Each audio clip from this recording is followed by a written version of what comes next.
नमस्कार। आप सबका शाम को 4 बजे हमारे साथ जुड़ने के लिए बहुत बहुत धन्यवाद। और जैसा कि आप सब जानते हैं, सीएससी एकेडमी निरंतर एक क्वालिटी, अफोर्डेबल और एक्सेसिबल एजुकेशन की एरिया में काम कर रही है। इसी प्रथा को आगे बढ़ाते हुए हमने पिछले संडे को 15 अगस्त को इंडिपेंडेंस डे के दिन हमारे CSC academy career guidance cell को लॉन्च किया। और जिसमें आप सब ने हम सब ने साथ में मिल करके बातें की कि किस तरह से अब इसको आगे लेके जाना है। उसी श्रृंखला को आगे बढ़ाते हुए आज हमारा पहला सेशन है। इसका नाम है फ्राइडे करियर गाइडेंस कनेक्ट। इसमें हमारी पहल ये है, ये विजन के साथ साथ हमने ये काम शुरू किया है कि हमारे जो रूरल बच्चे हैं उनको, जब वो 9th क्लास में आते हैं, 8th क्लास में आते हैं, तो उनको कैसे ये समझ में आए कि अब जिंदगी में आगे क्या करना है। बहुत से चैलेंजेस होते हैं, बहुत सी परेशानियां होती हैं, बहुत सी रुकावटें होती हैं। उनको उनसे आगे बढ़ते हुए क्या करियर चॉइसेस होने हैं, कौन सी पढ़ाई करनी है, कौन सा जॉब करना है, कहाँ से करें, फाइनेंशियल हेल्प कहाँ से लाएं, ये सारी चीजों के लिए जो गाइडेंस हम करेंगे वो हम टाइम टू टाइम ऐसे सेशंस करते रहेंगे। तो बिना समय बर्बाद किए हुए मैं पहले आप सबको अपने जो आज हमारे एस्टीम्ड पैनलिस्ट हैं और हमारे गेस्ट हैं उनसे मिलाना चाहूंगी। हमारे साथ हैं डॉक्टर पीयूष गुप्ता सर, जो कि एक बहुत ही पॉपुलर फेस और पॉपुलर पर्सनालिटी है हमारे सीएससी एकेडमी परिवार में। और वो यहाँ है हमें बताने के लिए कि आगे का रास्ता हमें कैसे तय करना है। फिर हमारे साथ जुड़े हुए हैं डॉक्टर आशीष दहिया, जो कि डायरेक्टर हैं लाइफ स्किल्स और professor of hotel and tourism management, MDU Rohtak में, महर्षि दयानंद यूनिवर्सिटी रोहतक से आए हैं डॉक्टर दहिया। और इन्हें बहुत अच्छा काम किया हॉस्पिटैलिटी, टूरिज्म और स्किल डेवलपमेंट के एरिया में। फिर हमारे साथ है मेजर सोनाली कदम, जो कि डायरेक्टर है symbiosis centre of distance learning, जो कि एक बिल्कुल नया नाम नहीं है हमारे सीएससी परिवार के लिए। हमारे बहुत से बच्चे सीएससी एकेडमी के द्वारा सिम्बायोसिस में अब पढ़ाई कर रहे हैं। हमारे साथ है डॉक्टर श्रुति त्रिपाठी, जो कि सीनियर प्रोफेसर है human resource and organisational behaviour की एमिटी यूनिवर्सिटी में। डॉक्टर त्रिपाठी ने बहुत सारे रूरल बच्चे और बहुत से नीडी बच्चे जिनको की जरूरत थी पढ़ाई की, उनको कैसे रास्ता दिखाना है, इस क्षेत्र में बहुत सारा काम किया उन्होंने। तो आज वो यहाँ है हमसे बात करने को। And last but not the least हमारे साथ है मिस नगमा खान, जो कि बहुत ही करीब से समझ सकती हैं स्टूडेंट्स की मानसिकता को जब वो इस क्लास 9 से 12th में होते हैं, कि क्या विचार चल रहे होते हैं, क्या परेशानियां होती है, बिकॉज मोर देन 12 ईयर्स का उनका काउंसलिंग का एक्सपीरियंस है। और आजकल वो हेड ऑफ कॉलेज एडवाइजरी है डीपीएस इंटरनेशनल स्कूल दिल्ली में। तो आप सबका हमारे इस सेशन में हमें ज्वाइन करने के लिए बहुत बहुत धन्यवाद, मच इन एडवांस। और अब मैं डॉक्टर पीयूष गुप्ता सर से रिक्वेस्ट करूंगी कि वो हमें बताएं कि ये जो हमने करियर गाइडेंस के लिए जो एक मुहिम शुरू की है, इसका पर्पस क्या है और हमारे क्या क्या प्लान्स है आगे। Sir, over to you. Thank you very much बंदा। एंड जितने भी हमारे वीएलईज और बाकी स्टूडेंट्स कम्युनिटी हमारे साथ जुड़ी है, बहुत बहुत सबको पहले तो बधाई हो। जो हमारी 75th ईयर ऑफ इंडिपेंडेंस की सेलिब्रेशंस जो हैं, वो हमारे 1 साल तक हमारा एकेडमी के अंडर प्लान है कि हम बहुत जोर शोर से इसमें आगे लेके चलेंगे। और इसी की एक छोटी सी ये पहल है जिसमें हम CSC academy career guidance cell की शुरुआत करी है। और इसमें ये जो आज हम देख रहे हैं, ये पहली मुहिम है हमारी। ऑफ कोर्स 15 अगस्त को ये सेल लॉन्च हुआ था, पर आज हमारा पहला वेबिनार है जिसमें हमारी कोशिश थी कि हम गिने चुने एक्सपर्ट्स को, जो आपने नाम सुने हैं और इनको सुनेंगे भी आप आगे, कि कैसे हम राइट टाइम पर राइट गाइडेंस दे सके। ये बहुत इंपॉर्टेंट है कि किसी भी कैंडिडेट को, चाहे वो स्कूल का है, चाहे आउट ऑफ द स्कूल है, चाहे ड्रॉप आउट है, चाहे हाउसवाइफ है, चाहे कॉलेज का स्टूडेंट है, राइट, चाहे कोई जॉब कर रहा है, उसको आगे करियर प्रोग्रेशन करना है, तो बहुत बड़ा कैंडिडेट्स का कैनवस है जो कि अर्बन में उनको किसी ना किसी तरह ये फैसिलिटीज प्रोवाइड हो जाती हैं। बट हमारे रूरल एरिया में ये सब चीजों से थोड़ा सा डिसएडवांटेज रहते हैं, वंचित रह जाते हैं। तो ये हमारा प्रयास यही है कि हम कैंडिडेट्स को राइट टाइम पर राइट गाइडेंस दे सकें। और उसमें हमारे कई हम पहल करने की कोशिश कर रहे हैं। सबसे पहले तो हम बात कर रहे हैं कि हम जैसे ये वेबिनार्स हैं उसके थ्रू हम कनेक्ट करें वन टू मैनी। ठीक है, तो चाहे तो हमारे यूट्यूब चैनल से स्टूडेंट्स कैंडिडेट जुड़ सकते हैं, या फेसबुक चैनल से, या हमारे सीएससी एकेडमी सेंटर पर आके वहां पे सुन सकते हैं ये वेबिनार्स को। उसके बाद अभी हम आहिस्ता आहिस्ता स्टूडेंट्स को one two one counselling online platform पर भी लेके जाएंगे, जहाँ पे वो एक एक एक करके आपस में अपने काउंसलर गाइडेंस एक्सपर्ट के साथ बात कर सकते हैं। और वो बात करने से पहले एक बहुत इंपॉर्टेंट है कि बच्चे का नजरिया जानना, कैंडिडेट का रुझान जानना कि उसका इंटरेस्ट लेवल किस तरह से है। हमने बहुत सारे देखे हैं लोग जो कि इंजीनियरिंग पढ़ जाते हैं या यूएसए से बहुत अच्छी एजुकेशन लेके आएंगे और वापस आके इंजीनियरिंग करी है, वापस आके एक होटल सेटअप कर देते हैं या शेफ बन जाते हैं। तो करियर चेंज बहुत होता है। तो अगर शुरू में ही हम राइट डायरेक्शन में चले जाएं तो बहुत ही अच्छा रहता है कि जो हमारा इंटरेस्ट है उसमें जाएं, rather देन कि सब लोग जो भेड़ चाल में चले हुए हैं वो करने की जगह हम अपने इंटरेस्ट एरिया में जाएं, तो बहुत करियर में हम उन्नति कर सकते हैं। और हम जब भी जॉब करेंगे वो जॉब की तरह नहीं, हम उसको मजे लेके करेंगे, we will love that particular thing. तो वो बहुत इंपॉर्टेंट है।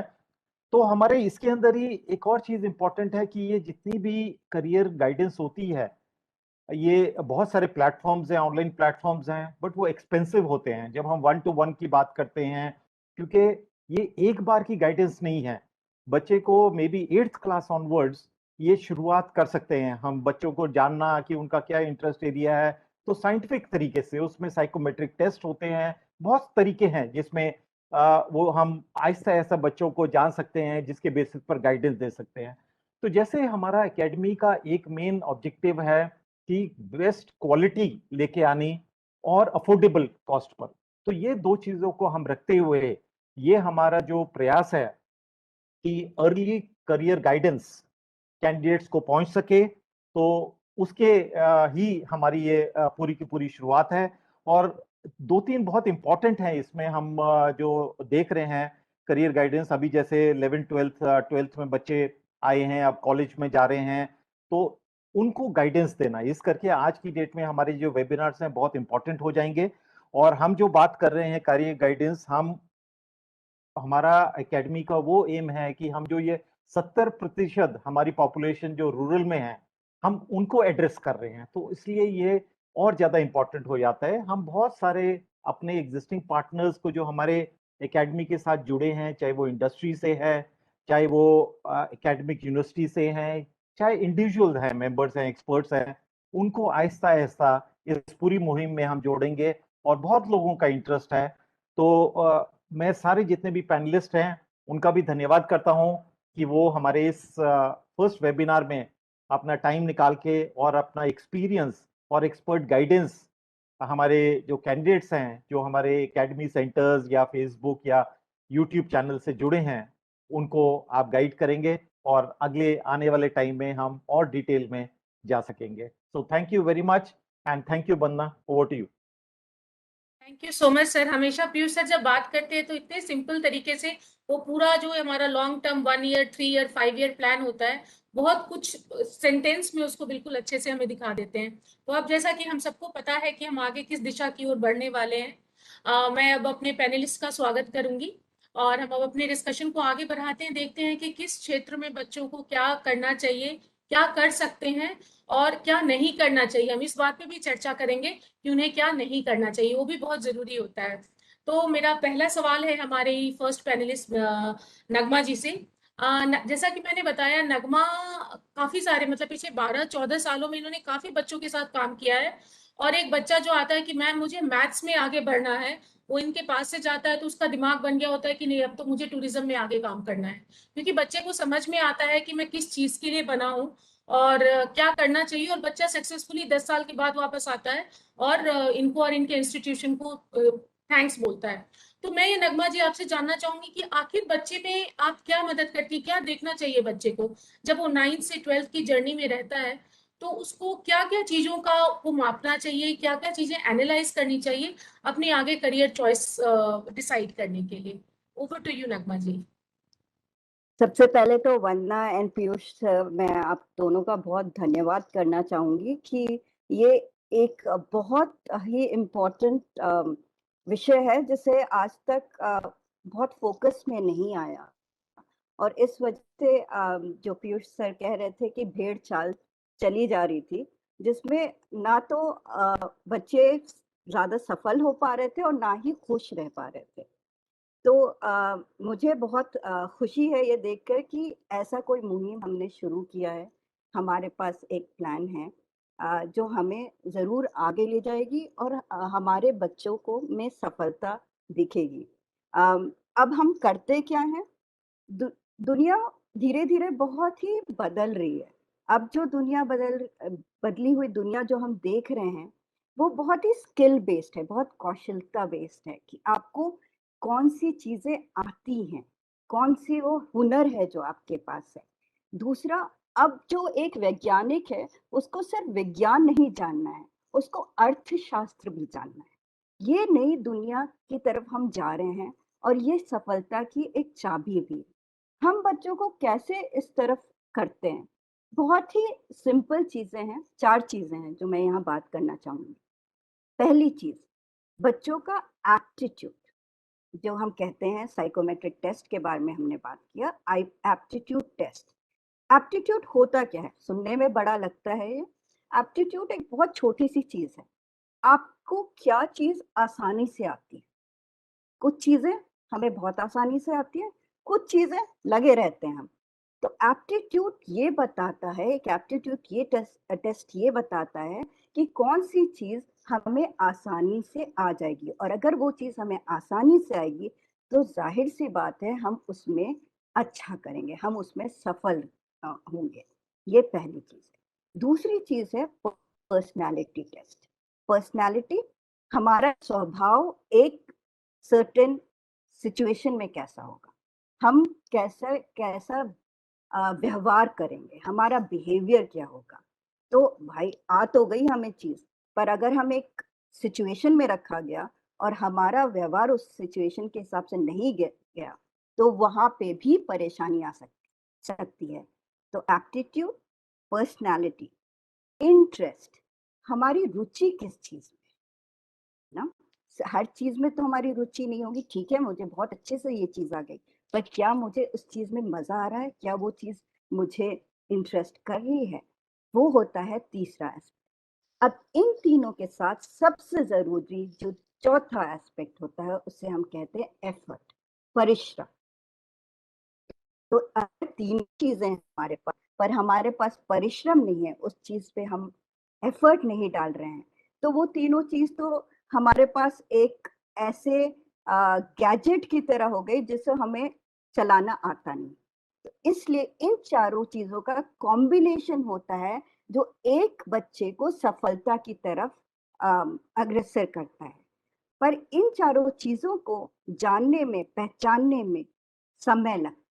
इसीलिए ये बहुत ज़रूरी है कि हम ये जो अपनी जर्नी है, वो 8वीं या 9वीं कक्षा में शुरू करें और हम इन चारों चीज़ों को समझें और उस भेड़-चाल में नहीं घुसे जिसमें, अब जैसे सर ने कहा कि एक इंजीनियर बनने के लिए तो जाता है, पर उसका दिल कहीं न कहीं किसी और जगह होता है और वो इंजीनियरिंग डिग्री लाकर वो चीज़ बदल जाती है।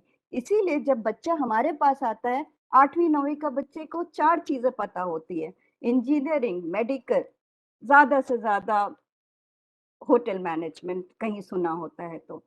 तो इसलिए बहुत ज़रूरी है कि वो जब आए और बात करे अपने आस-पास लोगों को, जो बड़े हैं उसके आस-पास, उनसे बात करे, पूछे वो क्या करते हैं, क्या समझते हैं, और इन सारी चीज़ों से एक अ, एक डायरेक्शन मिलता है एक बच्चे को।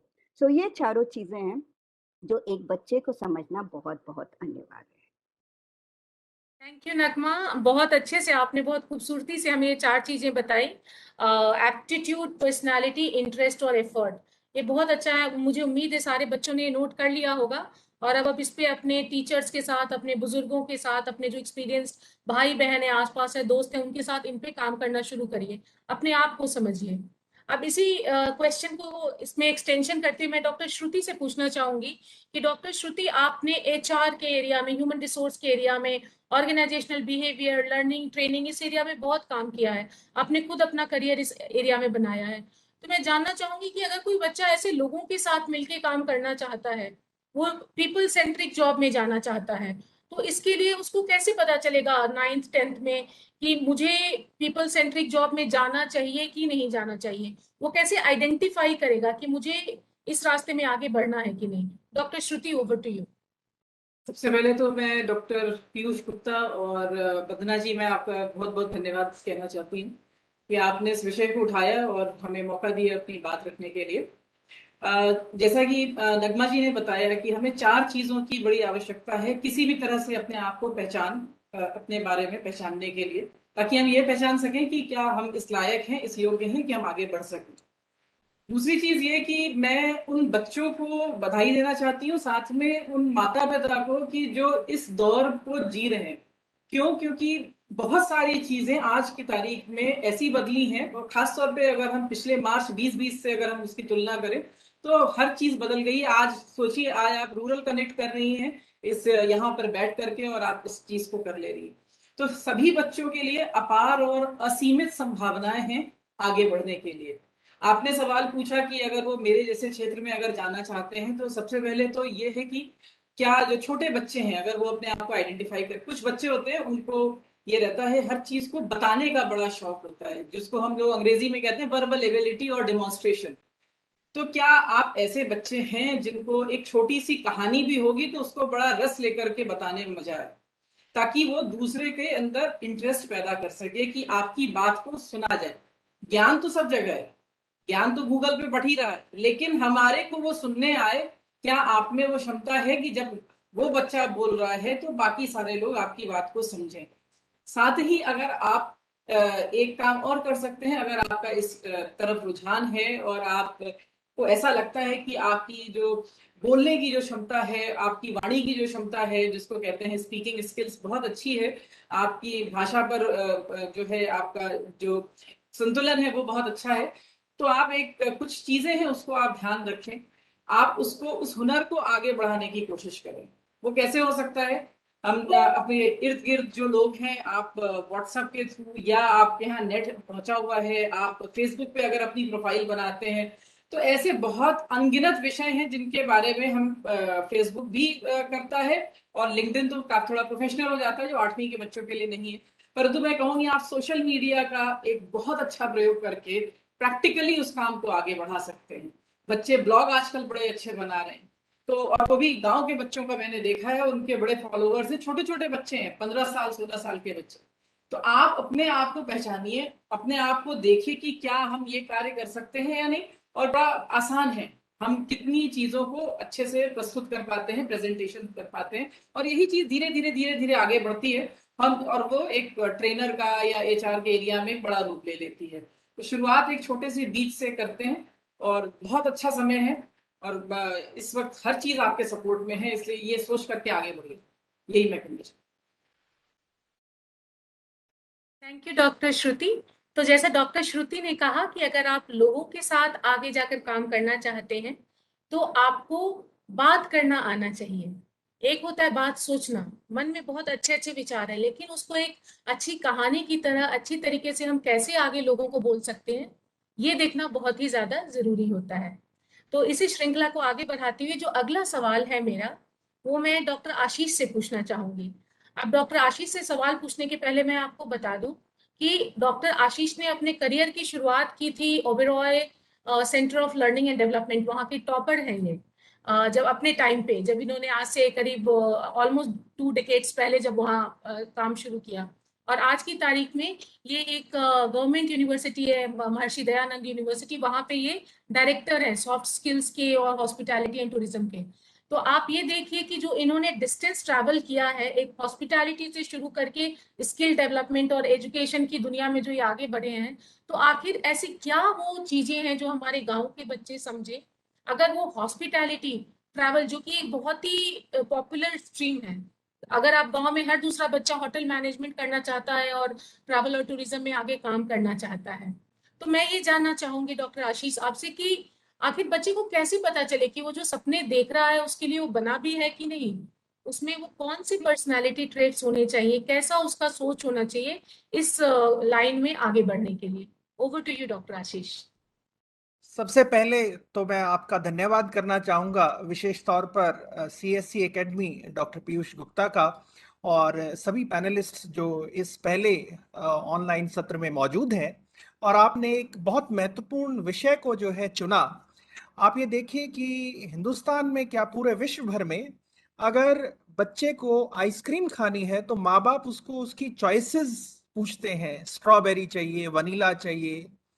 लेकिन जब बच्चे के करियर की बात आती है तो अक्सर माँ बाप ये कहते हैं कि वो पड़ोसी का बेटा इंजीनियर बना है तो तुम भी इंजीनियर बनो।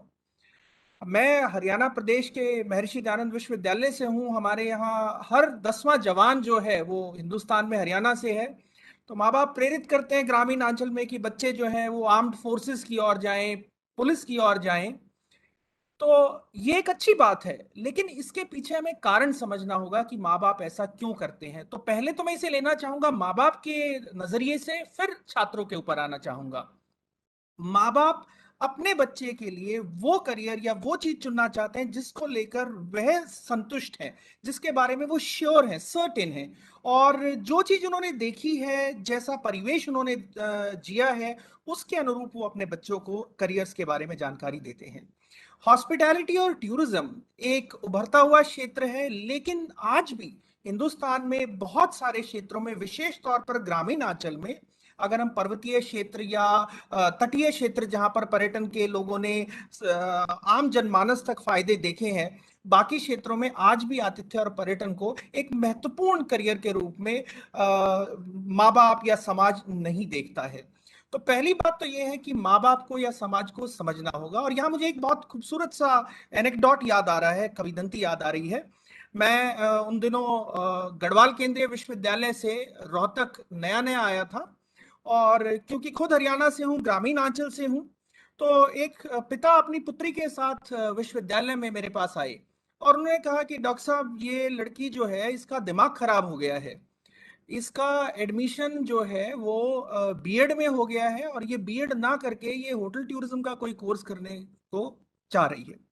तो मैंने उनसे पूछा कि आपको ऐसा क्यों लगा कि इसका दिमाग खराब हो गया है। तो उन्होंने बहुत सरलता से, सीधे साधे लोग होते हैं हरियाणा के ग्रामीण अंचल के, बहुत सरलता से उन्होंने कहा कि जिस सारी उम्र किसी की झूठी प्लेट उठाएगी, झूठे बर्तन उठाएगी, होटल या टूरिज्म लड़कियों के लिए सुरक्षित नहीं है। तो उनके नजरिए को मैंने देखा और मैंने उनसे पूछा, चौधरी साहब ये बताइए कि गाय भैंस तो कुछ होंगी? तो उन्होंने कहा हाँ है। तो मैंने कहा दूध वूध भी होता होगा? उन्होंने कहा है। तो मैंने पूछा कि वो जो गोबर है उसको उठाने के लिए कितने नौकर रखे हुए हैं? बोले नहीं, वो तो मेरी बीवी या बिटिया जो है उसके कंडे या उपले बना लेती हैं, इसको गोबर पातना आता है। बहुत बहुत सहजता से उन्होंने कहा। अब यहाँ मैं आपका ध्यान आकर्षित कर रहा हूँ डर्टी जॉब्स की ओर और एक्सेप्टेबिलिटी की ओर। तो मैंने उनसे पूछा कि गोबर पातना, उसके उपले बनाना गंदा काम है या झूठी प्लेट उठाना गंदा काम है? दोनों में से गंदा काम कौन सा है? और वो असमंजस में पड़ गए। अब यहां बात आती है, अगर हम गुरुद्वारे से सीख लें तो कोई काम छोटा नहीं, कोई काम बड़ा नहीं, और यही सीख गुरुद्वारे हमें देते हैं, यही सीख गुरु नानक देव जी ने हमें दी और उन्होंने सोसाइटी को सर्विस से जोड़ दिया। अगर पेरेंट्स ये बात समझ जाएं कि बच्चे के अगर पैशंस या ट्रेड्स वो आइडेंटिफाई कर पाए, और जैसा कि मुझसे पूर्व वक्ताओं ने कहा कि कोई बच्चा वोकल है, उसकी स्टोरी टेलिंग या नरेशंस अच्छी हैं, तो वो इस मुद्दे पर अपने बच्चों को करियर अपॉर्चुनिटीज दे सकते हैं और उनको मदद कर सकते हैं। तो यह तो रही पहली बात। अब छोटी सी बात मैं रखना चाहूंगा जिस मसले पर आपने बात की है, इस प्रेजेंटेशन के माध्यम से कुछ ही समय लूंगा।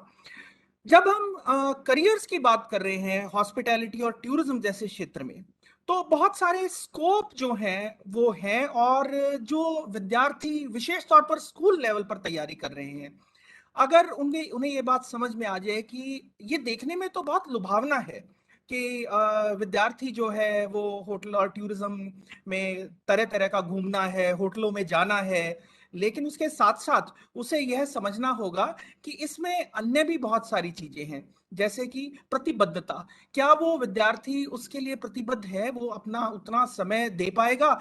अगर मान लीजिए मैंने किसी शादी की बुकिंग ले ली है और 1000 लोगों की केटरिंग करनी है, तो मैं ये नहीं कह सकता कि जी कल मेरा मन नहीं है तो मैं नहीं कर पाऊंगा। प्रतिबद्धता बहुत आवश्यक है। दूसरा, सुन पाना। एक मेहमान आ रहा है, वो कुछ कहना चाह रहा है, उस बात को समझना और निश्चित है अपनी बातों को अच्छे तरीके से रख पाना, ओरल और रिटर्न कम्युनिकेशन। इसके साथ साथ धारा प्रवाह ऊर्जा होनी चाहिए, क्योंकि बहुत देर तक आपको काम करना पड़ता है, कई दफा बहुत यात्राएं करनी पड़ती हैं, बहुत कष्ट सहने पड़ते हैं, और रिसोर्सफुलनेस होना बहुत अनिवार्य है। अगर आपको लगता है कि आपके बच्चे ये देश के भावी युवा जो कि ऊर्जा से भरे हुए हैं, सिर्फ आवश्यकता है उनको मार्गदर्शन देने की। अगर उनके अंदर इनमें से ये कुछ गुण हैं और वो अपनी लोकल नॉलेज, आसपास की चीजों को जानते हैं, तो बहुत कुछ अच्छा कर सकते हैं। एक छोटा सा प्रयोग करके देखिए। आप किसी से भी पूछे ताजमहल किसने बनवाया था, बहुत आसानी से लोग बहुत तुरंत जवाब देते हैं शाहजहां ने। आप बात करिए कि दिल्ली 6 किसने बनवाई थी, तो बहुत सारे लोग इसमें कंफ्यूज हो जाते हैं। या पूछिए बहुत सरलता से शाहजहानाबाद किसने बनवाया था, तो शाहजहां की फिर बात आ जाती है। अब सवाल यहां उठता है कि दिल्ली 6, शाहजहानाबाद ज्यादा बड़ा है या ताजमहल ज्यादा बड़ा है, शफा किसे ज्यादा मिला? प्रश्न यह उठता है कि बहुत बार बहुत बड़ी बड़ी चीजें हमारे सामने होती हैं, लेकिन किसी को शफा बहुत ज्यादा मिल जाता है, किसी को नहीं मिल पाता। समझ की बात है और अन्य कारणों की बात है। इसके साथ साथ आवश्यकता है फ्लेक्सिबिलिटी लाने की, कि आप अलग अलग चीजों के अनुसार अपने आप को अडेप्ट कर पाते हैं और विभिन्न काम क्या आप कर सकते हैं या नहीं कर सकते हैं। और मैं इस मामले में बड़े गर्व से कहता हूं कि हमारे ग्रामीण आंचल के बच्चे तो फ्लेक्सिबिलिटी उनमें बहुत है, बहुत सारे काम वो कर सकते हैं, मल्टीटास्किंग कर सकते हैं, और शांत रहना और चीजों को समझना। अगर ये सब गुण हमारे अंदर आ गए तो मैं ये समझता हूं कि हॉस्पिटैलिटी और टूरिज्म जैसे क्षेत्र में ये विद्यार्थी अपना बहुत अच्छा करियर बना सकते हैं। और अब तो भारत सरकार ने बहुत सारे स्कूल्स में वोकेशनल एजुकेशन के रूप में हॉस्पिटैलिटी और टूरिज्म जैसे सब्जेक्ट्स भी इंट्रोड्यूस कर दिए हैं।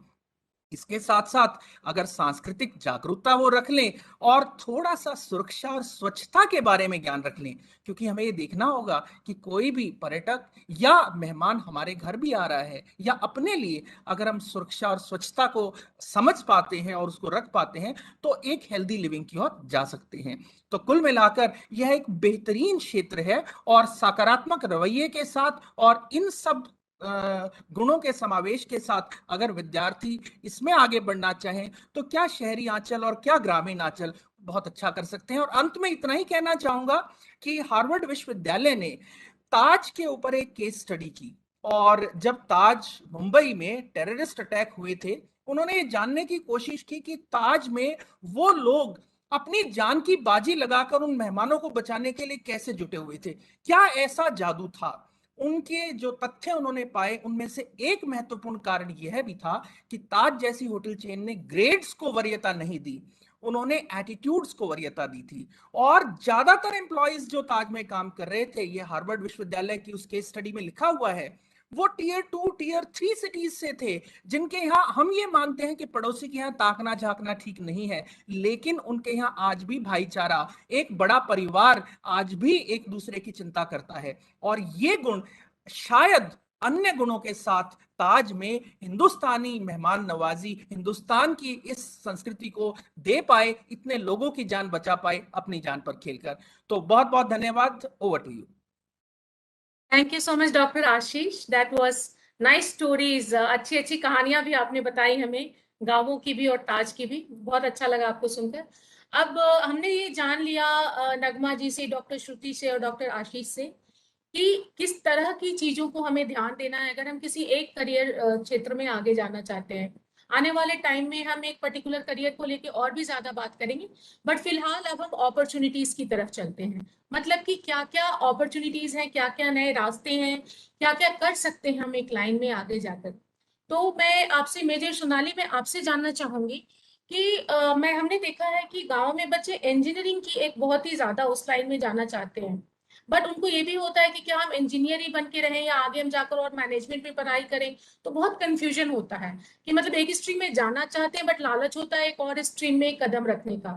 तो मैं आपसे जानना चाहूंगी कि इंजीनियरिंग और मैनेजमेंट, फॉर एग्जाम्पल ये दो स्ट्रीम ले लें कि बच्चा इंजीनियरिंग भी करना चाहता है और मैनेजमेंट भी, तो इन दोनों को साथ मिलाकर के क्या वो आगे बढ़ सकता है? दो करियर लाइन को, दो लाइन को एक साथ लेकर क्या आगे बढ़ सकता है?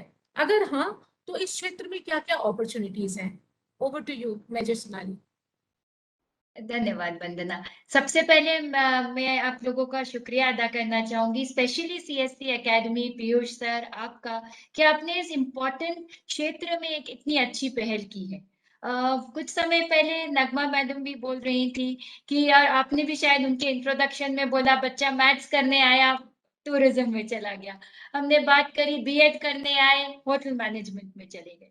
तो आप किसी भी क्षेत्र की बात करें, सबसे पहले और सबसे इम्पोर्टेंट चीज यही है कि बच्चे का पैशन कहाँ है। अगर आपका पैशन है अपने हाथ से कुछ बनाने का, अगर आप एक ऐसे बच्चे हैं कि अगर गाड़ी दी हाथ में तो उसे चलाने की जगह उसको खोलना चाहते हैं, तो शायद इंजीनियरिंग एक ऐसा सेक्टर है जिसकी तरफ आपको देखना चाहिए। मैं फिर भी बच्चों से और उनके माता पिता से यही कहना चाहूंगी कि कोई काम बड़ा या छोटा नहीं होता, कोई क्षेत्र बड़ा या छोटा नहीं, बच्चे के लगाव के ऊपर है। अगर उसका उस क्षेत्र में पैशन होगा तो वो चाहे इंजीनियरिंग हो या मैनेजमेंट हो या होटल मैनेजमेंट हो, बच्चा हमेशा अच्छा करे।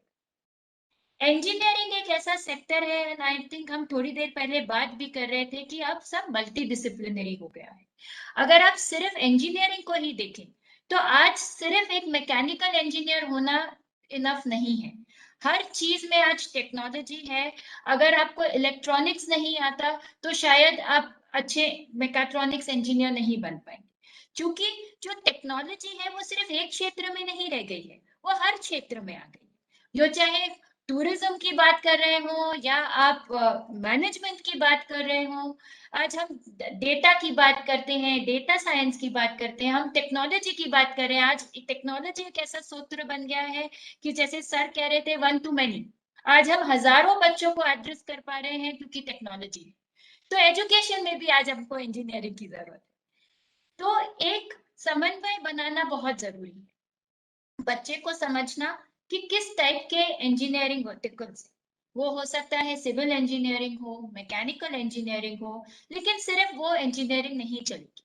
आपको एग्जाम्पल के तौर पे बोलती हूँ, अगर मैं एक सिविल इंजीनियर बनती हूँ तो मैं आगे जाके क्या करूंगी? मुझे साइट पे काम करना है, मुझे लेबर से बात करनी है, मुझे उसके किस प्रकार के लॉज हैं वो पता होने चाहिए, मुझे वेजेस कैसे देनी है, अब वहां पे जो लेबर काम कर रही है वो भी पता होना चाहिए। इसके अलावा मुझे स्ट्रक्चरल इंजीनियरिंग और जो मेरे कोर सब्जेक्ट है उसकी जानकारी भी होना जरूरी। तो आज किसी भी जॉब रोल में हम जाते हैं उसमें हर चीज का इक्वल इंपॉर्टेंस है। जो एक तरफ आपका लगाव है, आपका पैशन है, एक तरफ आपकी टेक्निकल कॉम्पिटेंस है, एक तरफ आपकी लाइफ स्किल्स, कम्युनिकेशन स्किल्स है, जैसे श्रुति मैडम बता रही थी या आशीष सर बात कर रहे थे, वो खुद लाइफ स्किल्स वाले हैं। तो ये सब मिलकर एक जॉब रोल बनता है, और आपको ये पहचानना कि मैं किस जॉब में जाना चाहता हूँ या चाहती हूँ, वो इस समय बहुत इंपॉर्टेंट है। ये जो आपके बिल्डिंग ईयर्स है ना, 9वीं से लेके 12वीं तक, ये टाइम है जब आप आपकी पर्सनालिटी को बिल्ड करते हैं, आपके पर्सनल इंटरेस्ट्स को जानते हैं। कुछ लोग हैं जो इंजीनियरिंग करके आगे जाके एमटेक करेंगे, जाके खुद के पेटेंट बनाएंगे। कुछ हैं जो इंजीनियर बन के आगे जाके सुपरवाइजर से मैनेजर पे जाएंगे।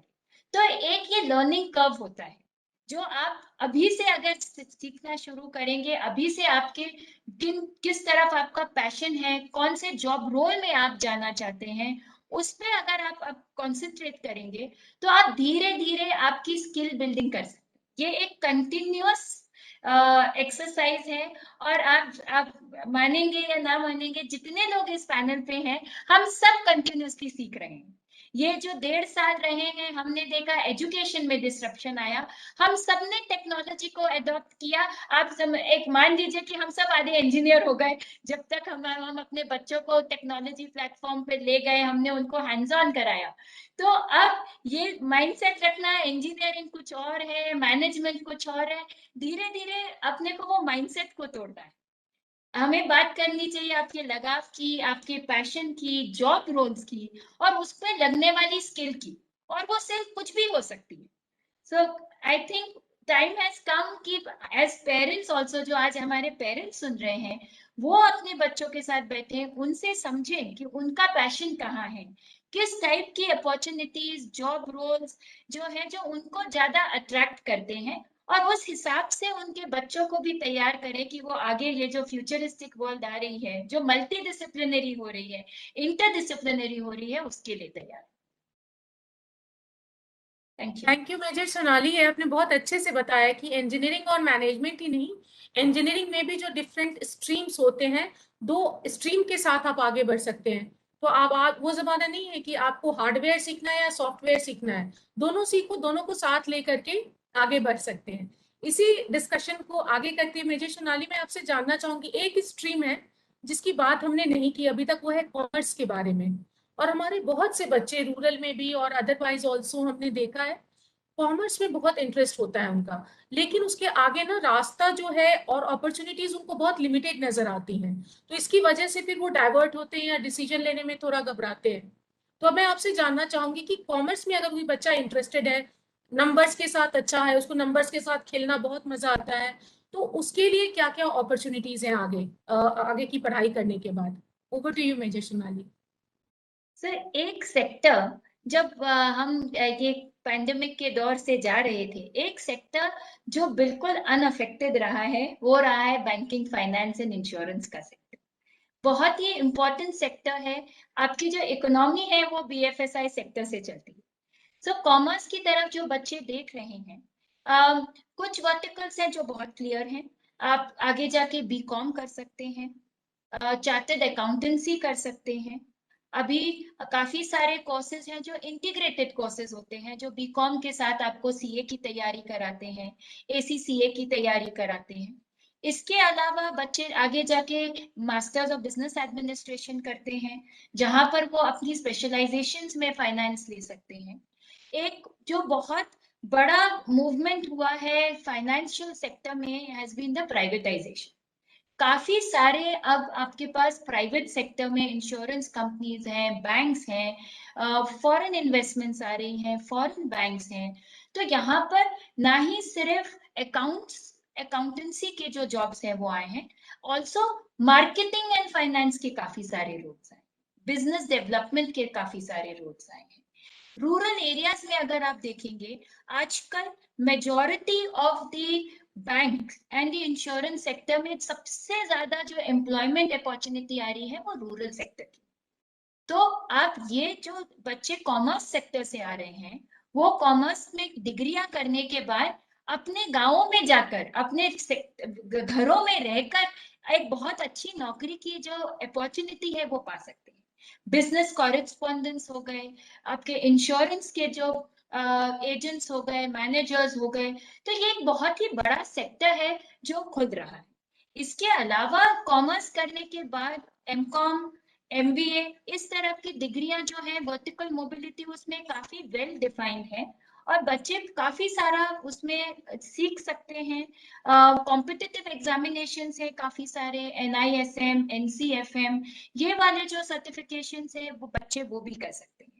इसके अलावा आप लोगों ने अखबारों में पढ़ा होगा, ट्रेडिंग, शेयर्स, ये एक सेक्टर है जो आपको एंटरप्रेन्योर बनने की भी अपॉर्चुनिटी देता है। आप खुद की ट्रेडिंग कर सकते हैं, आप आगे जाके शेयर्स, स्टॉक्स में काम कर सकते हैं।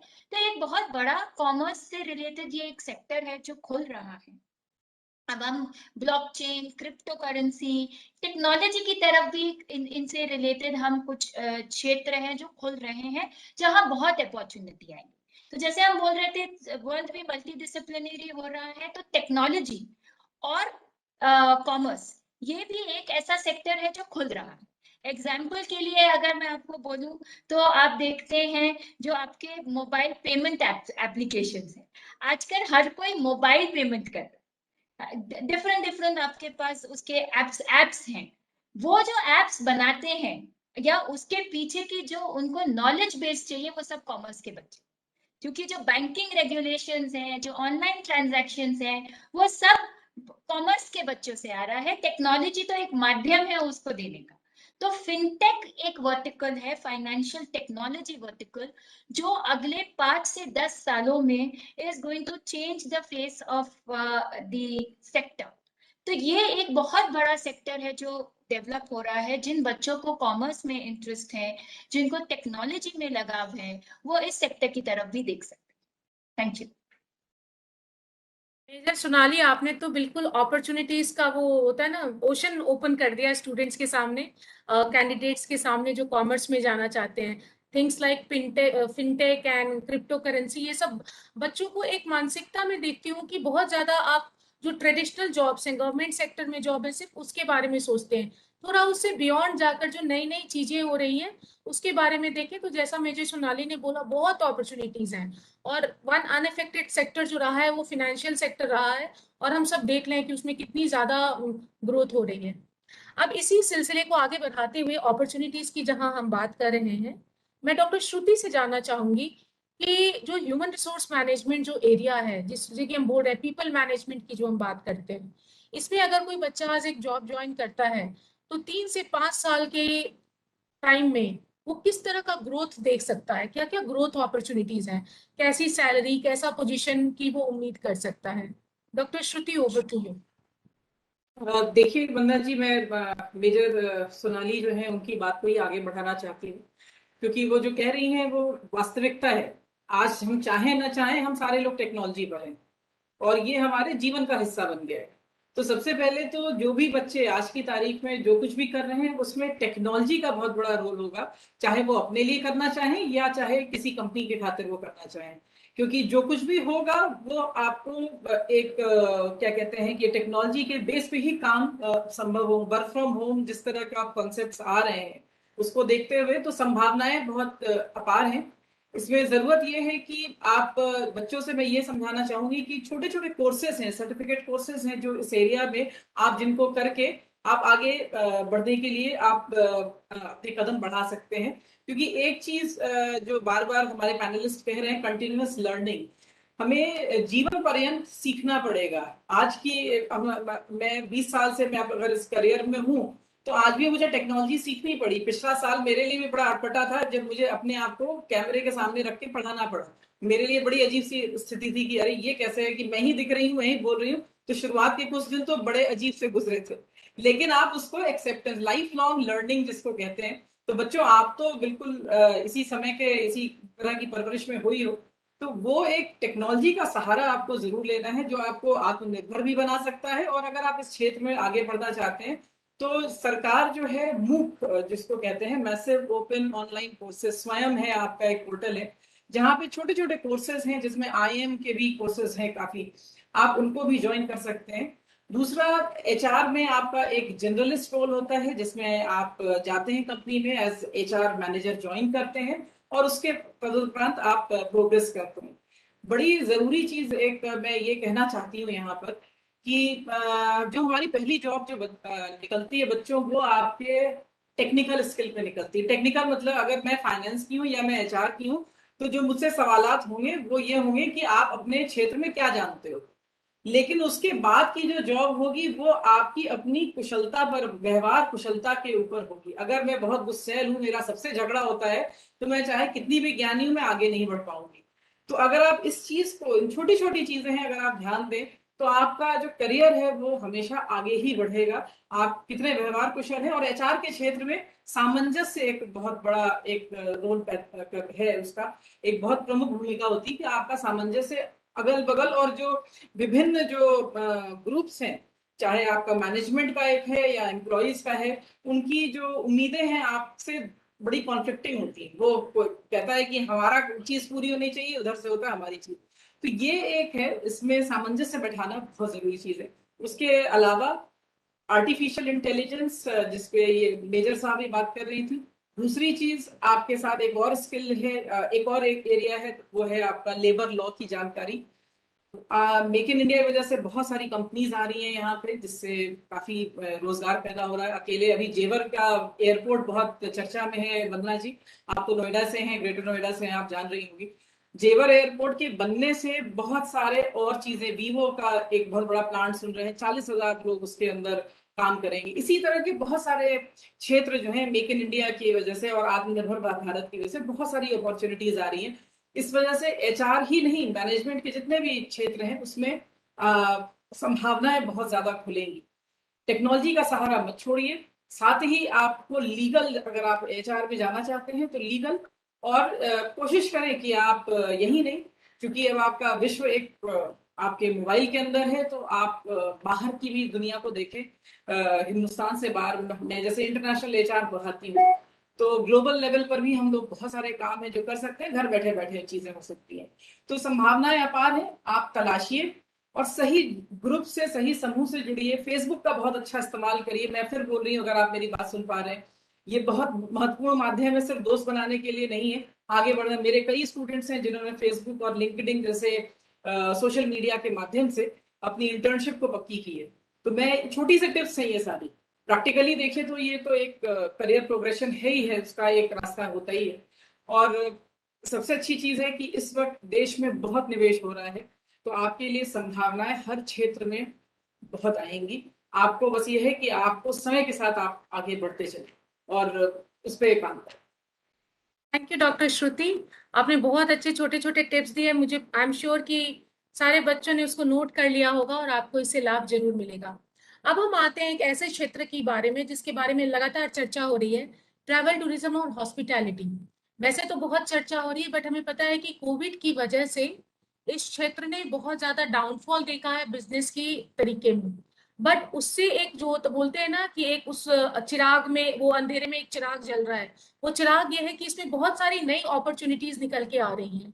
और वो अपॉर्चुनिटीज ऐसी हैं कि उसके लिए अगर आपने कॉलेज में पढ़ाई भी छोड़ दी है, स्कूल की पढ़ाई नहीं कर पाए, आप किसी तरह से अपने एजुकेशन को आगे नहीं ले जा पाए, तभी भी उसमें बहुत संभावनाएं हैं। घर बैठे आप इस क्षेत्र में कैसे आगे बढ़ सकते हैं, क्या अपॉर्चुनिटीज हैं, इसके बारे में मैं डॉक्टर आशीष से रिक्वेस्ट करूंगी कि अगर हमें वो ब्रीफली बता सके कि क्या क्या अपॉर्चुनिटीज हैं जो बच्चे घर बैठे, जो ड्रॉप आउट हैं, कॉलेज ड्रॉप आउट हैं, स्कूल ड्रॉप आउट हैं, जो अपनी पढ़ाई नहीं कर पाए हैं आगे, वो कैसे इस क्षेत्र में कुछ काम कर सकते हैं।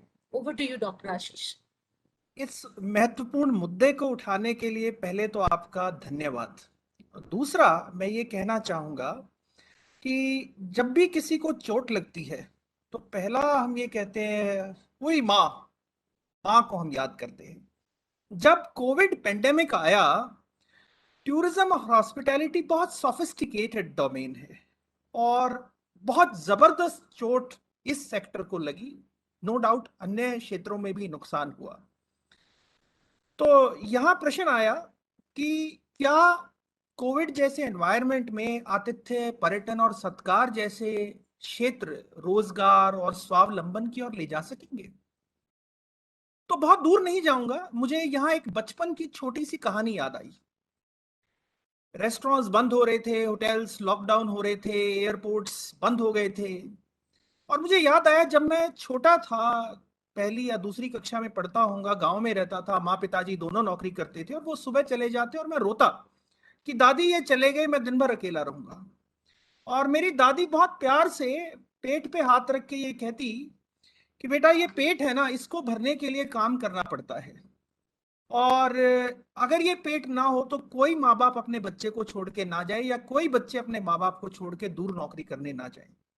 तो दोस्तों, एक बात तो तय है जो मेरी दादी से मुझे समझ में आई, कि जब तक जीवंत लोगों में ये जो पेट है ये रहेगा, तो इसका भरण पोषण भी होगा, उसके माध्यम भी ढूंढे जाएंगे। और जिस जीवा से, जिस मुख से मैं बोल रहा हूं, जी हाँ, चटोरी जीव की बात कर रहा हूं, जो अलग अलग स्वाद मांगती है, जब तक पेट और जीवा है, मैं ये समझता हूं कि भोजन, आतिथ्य, पर्यटन, सत्कार, ये विषय कभी भी विश्व भर में बंद हो ही नहीं सकते हैं। दूसरा, जब लॉकडाउन लगा तो आप ये देखिए सबसे पहले लोगों ने क्या करना शुरू किया, भोजन की चिंता हुई कि घर में भोजन है कि नहीं है, और इसी का डिस्ट्रीब्यूशन शुरू हुआ। नो डाउट हर एक डोमेन ने, ट्रेड ने अपने अपने क्षेत्र में इसके लिए काम करने की कोशिश की, लेकिन फूड एक मेजर कंसर्न रहा। और जैसे ही लॉकडाउन में ढिलाई हुई, डोमेस्टिक टूरिज्म खुला, आप देखिए हिल स्टेशन, बीचेस पुनः भर गए और लोग सामाजिक होने के नाते उन जगह पर जाना शुरू हो गए। तो ये तो तय है कि इस क्षेत्र में विभिन्न मुद्दों के कारण, चाहे वो पॉलिटिकल डिस्टर्बेंसेस हो, चाहे वो पेंडेमिक के डिस्टर्बेंसेस हो या नेचुरल डिस्टर्बेंसेस हो, इम्पैक्ट बहुत जल्दी आता है, लेकिन ये अपनी रेजिलियंस के कारण जाना जाता है और बहुत जल्दी पुनः वापस उठ जाता है। तो हॉस्पिटैलिटी और टूरिज्म में भारत में, विश्व भर में बहुत कुछ है देखने के लिए, घूमने के लिए, जानने के लिए, और खाने को, एडवेंचर को, लग्जरी को, हेरिटेज को, कल्चर को, किसी भी चीज को आप अपने जीवन से जोड़ें, हॉस्पिटैलिटी और टूरिज्म को आप उससे जुड़ा हुआ पाएंगे।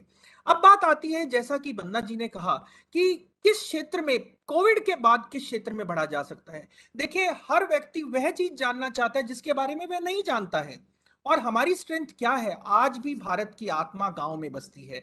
हम रूरल टूरिज्म या विलेज टूरिज्म को बढ़ावा दे सकते हैं। आप देखिए, आज भी दिल्ली, गुड़गांव, एनसीआर में आसपास बहुत सारे गांव में रूरल टूरिज्म या विलेज टूरिज्म फार्म हाउसेज आ गए हैं, और वीकेंड्स पे लोग या बच्चों को वहां पर ले जाया जाता है, ये दिखाने के लिए कि गाय का दूध कैसे दोहा जाता है, किस तरह से ग्रामीण परिवेश में लोग खाना खाते हैं, किस तरह से चूल्हे पे हमारे ट्रेडिशनल मेथड्स को देखते हुए खाना बनाया जाता है, क्या हमारे इंडिजिनस फूड्स हैं, किस तरह से फार्म टूरिज्म हो सकता है। और इन सब को लेकर बहुत सारे आयाम गांव में अब जुड़ रहे हैं, और लोग रूरल टूरिज्म, विलेज टूरिज्म और फूड टूरिज्म की ओर जा रहे हैं। इसी के साथ साथ बहुत सारे अन्य क्षेत्र हैं, जैसे कि एंटरप्रेन्योरशिप है, बहुत सारी सैटेलाइट किचन्स जो हैं वो आ गई हैं। आप ये देखिए कि तकनीकी ने ना केवल फाइनेंस में, कॉमर्स में, अन्य क्षेत्रों में, बल्कि आपके घरों में भी बहुत सारे एप्स ऐसे आ गए जिनसे आप फूड ऑर्डर कर सकते हैं और डिलीवरी घर आ जाएगी, ऑर्डर कर सकते हैं, मेडिसिन घर आ जाएंगी। इसी के साथ साथ रिटेलर ऑप्शंस बहुत जबरदस्त आई हैं। और दोस्तों, मैं ये कहूंगा कि नो डाउट मेडिकल क्षेत्र ने कोविड में बहुत मदद की, उसके साथ साथ अनसीन हीरोज वो भी थे जिन्होंने हॉस्पिटल हाउसकीपिंग में क्लीनलीनेस मेंटेन की।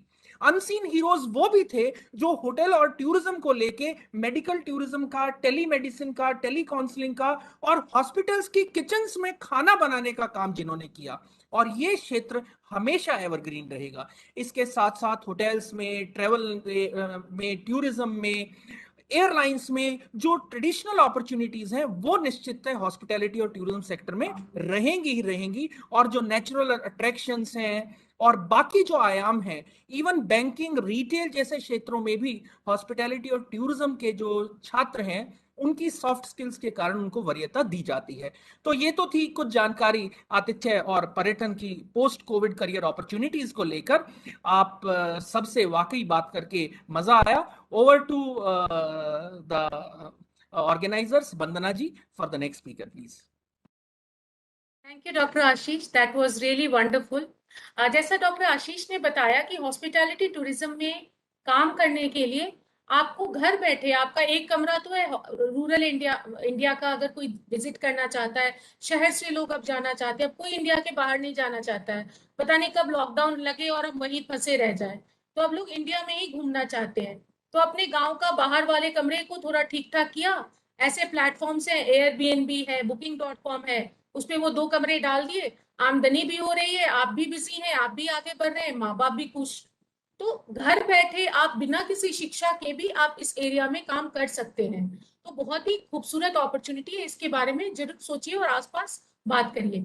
अब इस सेशन का जो लास्ट क्वेश्चन है, अभी तक हमने करियर अपॉर्चुनिटीज की बात की, जॉब के बारे में बात की, एक जो एरिया है वो अनटच्ड रह गया, जो कि अब मैं हमारी जो एक्सपर्ट हैं नगमा जी, जो कि काउंसलिंग के साथ साथ वो इंटरनेशनल एजुकेशन के एरिया में बहुत काम कर रही हैं स्कूल के बच्चों के साथ। तो अब अगर नगमा, मैं आपसे ये जानना चाहूंगी कि जॉब तो ठीक है, एक जो ट्रेडिशनल कन्वेंशनल लाइंस है वो ठीक है, बहुत से बच्चे गांव में सोचते हैं कि हम इंडिया के बाहर जाके पढ़ाई करना चाहते हैं, एक इंटरनेशनल डिग्री लेना चाहते हैं, बट ये चैलेंजेस होती हैं, फाइनेंशियल चैलेंजेस होती हैं, उन्हें पता नहीं होता है कहाँ जाना है, किसी कंसल्टेंट के पास बोलेंगे 10 लाख रुपए लाओ मैं तुमको कनाडा भेज दूंगा किसी भी। तो ये सारी चीजें जो होती हैं उन बच्चों को डर जाते हैं, तो वो आगे नहीं बढ़ पाते हैं। मैं आपसे जानना चाहूंगी किस तरह का सपोर्ट सिस्टम अभी अवेलेबल है कि रूरल बच्चे इंटरनेशनल एजुकेशन के लिए जा पाए। Over to you Nagma. Thank you Vandana. Actually जो हमने बात की कि अभी पैंडेमिक हुआ, हम सब अपने घर में बंद से हो गए, हमारी दुनिया ये स्क्रीन हो गई जहां हम आपसे भी जुड़ रहे हैं। ये इसमें हमें बुराइयां तो बहुत दिखी, पर कुछ अच्छाइयां भी निकल के आई, और उन अच्छाइयों में एक बहुत बड़ी अच्छाई जो निकल के आई, वो दुनिया बहुत छोटी हो गई। जहां हम कनेक्ट करना चाह रहे हैं लोगों से, अब हमें पता है कैसे करना है। हम जैसे डॉक्टर श्रुति ने कहा कि 1 साल पहले पता नहीं था कि हमें कोई सुन भी रहा है या नहीं, हम बोल रहे थे, पर अब हम उसमें बहुत नेचुरल हो गए। ये चीज़ अब हमें स्वाभाविक लगने लगी है, ये हम करते हैं। तो इसमें हमारे जो रूरल एरिया में भी बहुत ही डेवलपमेंट दिखा, वहाँ दिखा जहाँ बच्चे भी अब बहुत कंफर्टेबल हो गए हैं ईमेल से, लोगों से जुड़ने के लिए। तो सबसे पहली बात तो कंसल्टेंट की बात की आपने वंदना जी, जो एक्चुअली बहुत पैसे लेते हैं एक सिंपल सी चीज करने का, जो बच्चे खुद कर सकते हैं, एक यूनिवर्सिटी वेबसाइट जाकर इंफॉर्मेशन लेने की। जो अब उन वो बहुत आराम से, गूगल की दुनिया है, उनको जहाँ जिस देश की यूनिवर्सिटी के बारे में जानना है वो उसके थ्रू जान सकते हैं। पर जानना क्या है, मान लो एक बच्चा कहे कि भैया मुझे तो जाना है कनाडा और वहाँ आगे पढ़ाई करनी है। क्या पढ़ाई करनी है? कोर्स के बारे में जानना है, पता चल जाएगा। क्या कोर्स की फीस है, पता चल जाएगा। कैसे अप्लाई करना है, पता चल जाएगा। पर इन सारी चीजों में सबसे बड़ा क्वेश्चन मार्क और प्रश्न जो आता है हमारे सामने, वो आता है पैसों का, कि अगर हम बाहर जाना चाहते हैं तो इतने पैसे कहाँ से आए। तो एक चीज जो मैं आज बात करना चाहती हूँ और अपने सारे बच्चों को बताना चाह रही हूँ, जो भी हमें सुन रहे हैं आज, कि बेटा बहुत सारे स्कॉलरशिप्स हैं जिन जो हिडन है, जो दिखते नहीं है आपको, जिनको आपको पता नहीं है जिनके बारे में, पर जो वहाँ पे अवेलेबल है। वो स्कॉलरशिप्स आपको बहुत मदद करेंगे।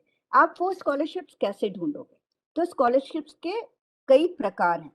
सबसे पहले होता है merit based scholarship. Merit based क्या स्कॉलरशिप होता है कि आपके मार्क्स अगर बहुत अच्छे हैं।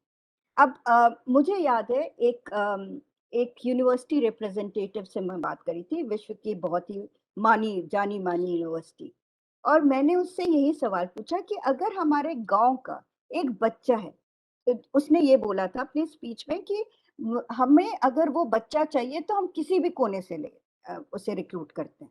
हमने पूछा कैसे आपको पता चलेगा उस बच्चे के बारे में, वो बच्चा आप तक कैसे पहुंचेगा?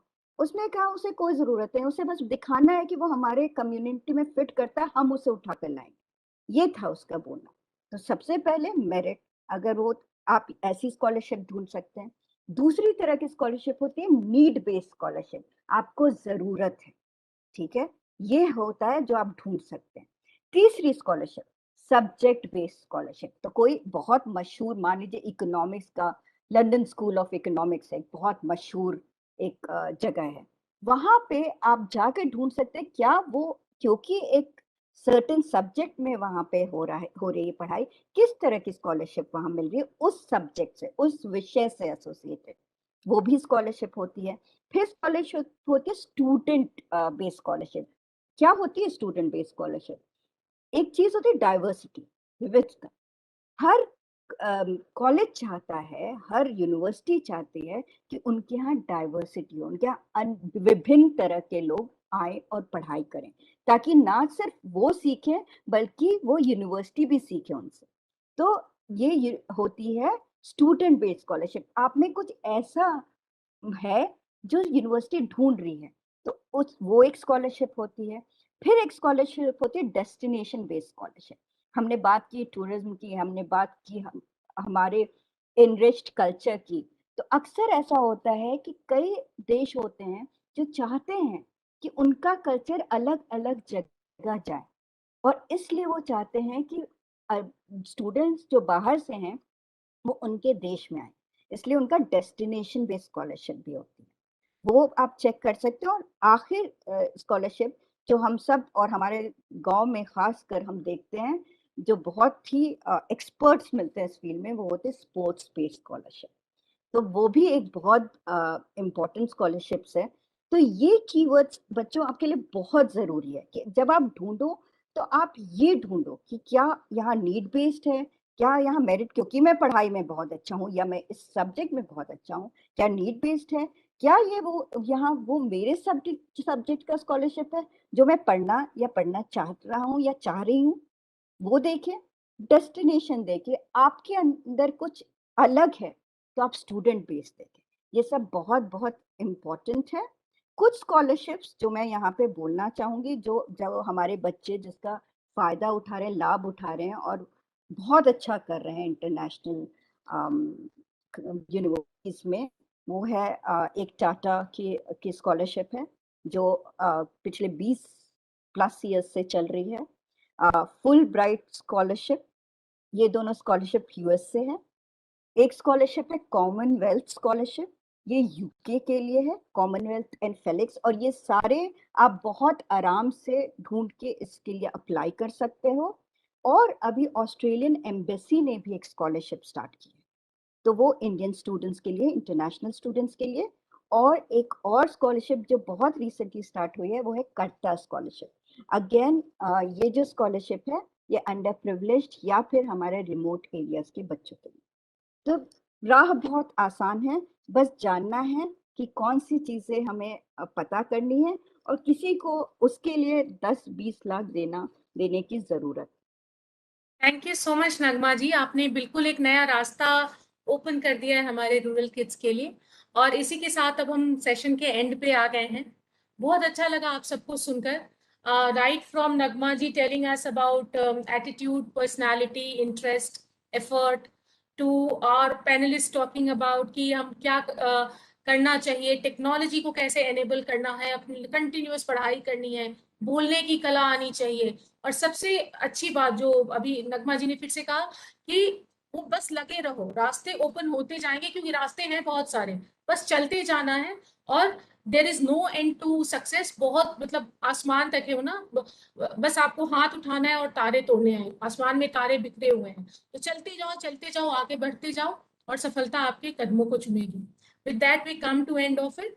Thank you so much, thank you Piyush sir for always guiding us, and thank you all the panelist और हमारे सारा वीएलई समुदाय, हमारी सीएससी टीम, हमारे गांव के बच्चे, उनके अभिभावक, आप सब हमसे जुड़े, इसके लिए बहुत बहुत धन्यवाद। अगले फ्राइडे को फिर मिलेंगे 4 बजे, जरूर लॉग इन करिएगा क्योंकि हमारे पास एक बहुत ही खूबसूरत, बहुत ही आज उस सेक्टर की बहुत बात हुई, आईटी सेक्टर, उसके बारे में हम बात करेंगे अपने एक्सपर्ट्स के साथ। तब तक धन्यवाद।